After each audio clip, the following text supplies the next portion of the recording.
Dall'articolo del Corriere del Veneto del 14 febbraio 2013.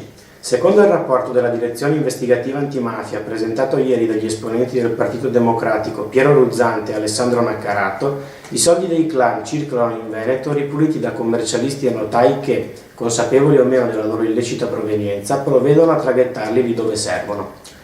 Il rapporto semestrale della DIA raccoglie i dati del primo semestre dell'anno scorso in merito ai reati di corruzione, concussione, estorsione, usura e riciclaggio, collegati a persone colluse con le associazioni criminali.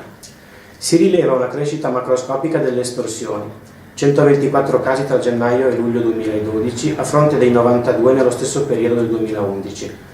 Il filtro delle banche funziona invece bene e segnala 561 casi di operazioni sospette contro i 2.472 dell'anno prima, mentre qualche dubbio viene dalle segnalazioni degli intermediari finanziari che nello stesso arco di tempo ne evidenziano solo 22.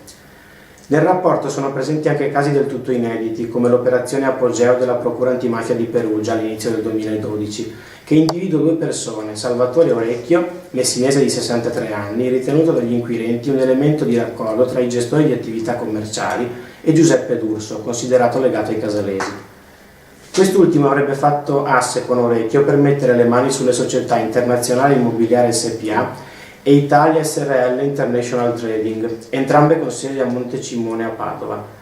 Orecchio deteneva una quota del 10% del capitale societario di entrambe le società, ora sotto sequestro perché riconducibile al sospettato di mafia D'Urso.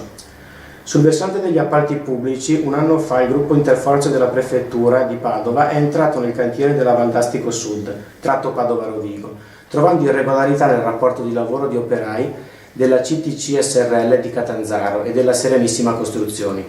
La CTC è di Luigi Conforto di Catanzaro, noto agli inquirenti per le frequentazioni di pregiudicati e con precedenti penali.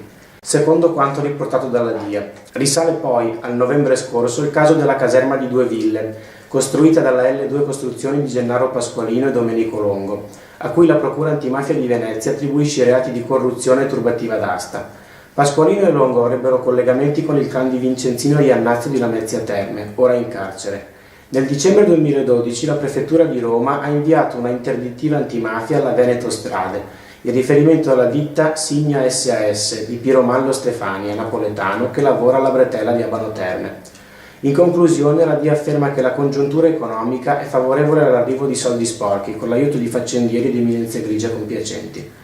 Per quanto concerne le competenze della Regione, Ruzzante valuta positivamente la legge antimafia del governatore Zaia, rilevando però come ad oggi non sia adeguatamente finanziata, rendendo impossibile sensibilizzare aziende, comuni e scuole.